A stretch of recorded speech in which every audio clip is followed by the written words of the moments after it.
This is Valley News Live at 5. New at 5, a controversial drug is making headlines again after Green Bay quarterback Aaron Rodgers endorsed it to treat COVID-19.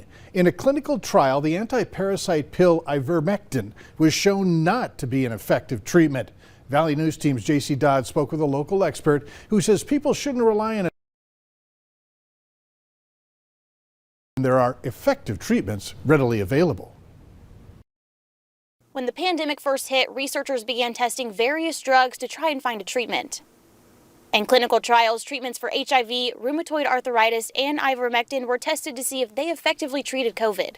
Across the board, all these repurposed drugs, they did not help COVID-19. Dr. Nagpal says in one trial, ivermectin did look like an effective treatment, but the authors of the study recently retracted their findings. Turns out that the data was questionable in the clinical trial, so we can't rely on that anymore. That didn't stop athletes and celebrities from continuing to promote it. Misinformation is also a kind of pandemic right now that we are dealing with, and that I think is a bigger problem right now as compared to the actual pandemic, because we have vaccines and we have treatments which can help most of the people, if not all. He says when people rely on ivermectin to help their COVID-19 symptoms, they could miss the window to get treatment that actually works. Then they come to us, and by that time it's too late to give them monoclonal antibody. A number of people responded to our Facebook post saying they took the antiparasitic drug to treat their COVID symptoms. One woman says after 5 days of taking the drug, her COVID-19 symptoms let up and she recovered. Dr. Nagpal says people don't need to rely on unproven drugs anymore. Being popular doesn't always mean that it works. We have better drugs that have been shown to work. In Fargo, J.C. Dodd, Valley News Live. And then there's the issue of people confusing this drug with the animal drug. One person telling us she hasn't been able to get the treatment for her horses. It's been sold out at the feed store. Our stretch of nice weather has reached 3 days. Sure would be nice to see it last longer, but that's not going to be the case. Hutch is here to first talk about tonight. Hutch?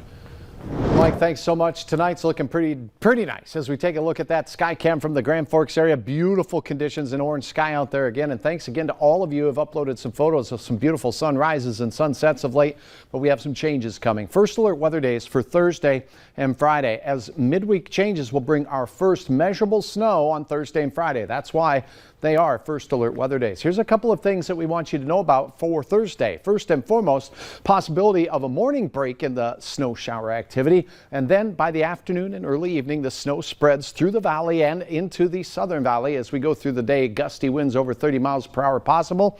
Some accumulations and impact of travel will be possible by as early as Thursday late in the day. Friday, more of us will see the snow spreading southward, the gusty wind as well. And many of us, even in the southern valley, will have a chance at some accumulating snow. Here's a look at how things start changing on Wednesday. Showers late in the afternoon move through. There'll be some snow along the border. There's that break we were talking about. Then boom, the wraparound snow blows through with gusty winds over 35 miles per hour at times. And that makes things a little on the tricky side. Thursday night into Friday, the most prolonged areas of snow will be in the northern valley, and that's where I expect the greatest chance of impactful snowfall amounts. More on that in a minute. Right now, clearing skies as we head through our evening, and temperatures, they'll be in the 30s, Mike, but very quiet weather. We do have another quiet day of weather tomorrow before all the changes begin Wednesday. More here in a moment. Enjoy it while we can. Yes. All right, thanks. The Biden administration faces a deadline today to respond to legal challenges to the president's vaccine requirements for large private companies. An appeals court decision is temporarily blocking the vaccine or weekly testing requirement for private companies with at least 100 workers. If OSHA can tell people to wear a hard hat on the job, right, to be careful on chemicals, it can put in place these simple measures to keep our workers safe. North Dakota is one of several Republican-led states challenging the requirements. A crowd gathered outside the Capitol today to speak out against them. If you're hesitant about taking the vaccine, health officials recommend you talk with your doctor about the risks and the benefits. Minnesota Governor Tim Walz proclaimed today Canadian Travelers Day as the United States is now allowing international visitors again. The Biden administration lifted the pandemic travel ban on more than 30 countries after almost 20 months. Foreign nationals can now fly into the U.S. if they're fully vaccinated against COVID-19 and if they show proof of vaccination before boarding a U.S.-bound flight. The new policy applies to a number of European nations, including the United Kingdom, France, and Italy, as well as China, Iran, and others.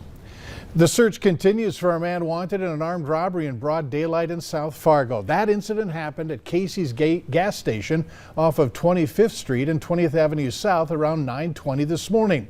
One of the managers told us that the thief got away with an undisclosed amount of money. No one was hurt.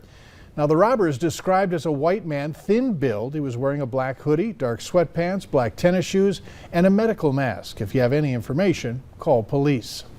A man reported missing in Fargo in October is now an active case in Bismarck.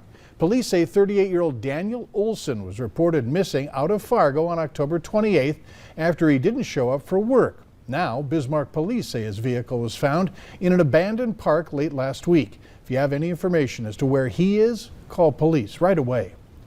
A Fargo woman will spend the next 7 years in prison for fatally stabbing her boyfriend in the groin last spring. 38-year-old Terin Stately pleaded guilty to manslaughter in June. Stately was originally charged with murder in the death of her boyfriend, 27-year-old Keenan Poitra, in 2020 at an apartment in the 1600 block of 33rd Avenue South. Minnesota authorities have a serious warning for drivers, especially on country roads. Watch out for deer, plain and simple. The state patrol says that more drivers hit deer in November than any other month of the year. Last year, more than 1,000 such crashes were reported in Minnesota in November.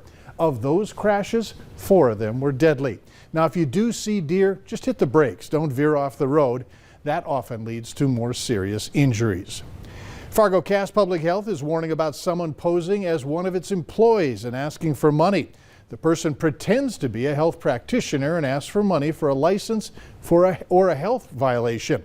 They say don't fall for it. It's all a scam. If you ever get a suspicious call, hang up. Call the company back directly to ask if it was legitimate.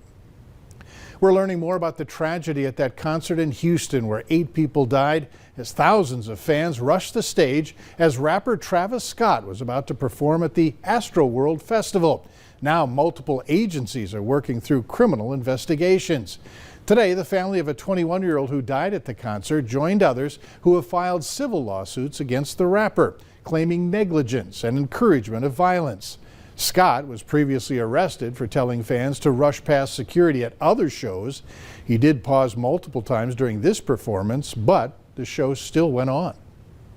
You go to a concert to have fun, you don't go to a concert to die.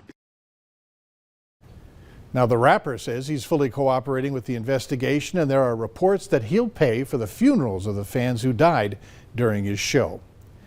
Back here at home, West Fargo police are asking for your help in lifting Officer Tim Brown's spirits. He's recovering from a heart attack back in October while on duty. He's still listed in stable but critical condition at a hospital in Omaha. The department is asking you to color a Get Well Soon card for him. They can be dropped off at the West Fargo PD at the address on your screen. They can also be handed over to a school resource officer.